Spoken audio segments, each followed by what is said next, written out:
உங்க அழைப்பு இருந்ததால நான் அழிந்து போகவில்லை.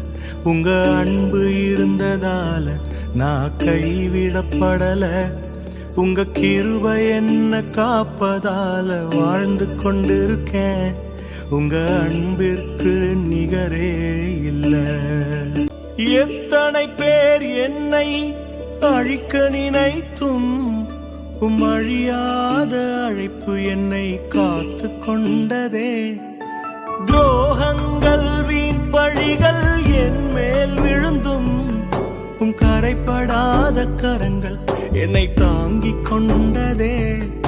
எஜமானனே நெஜமானனே என்னை அழைத்த எஜமானனே. எஜமானனே நெஜமானனே என்றும் நடத்தும் எஜமானனே.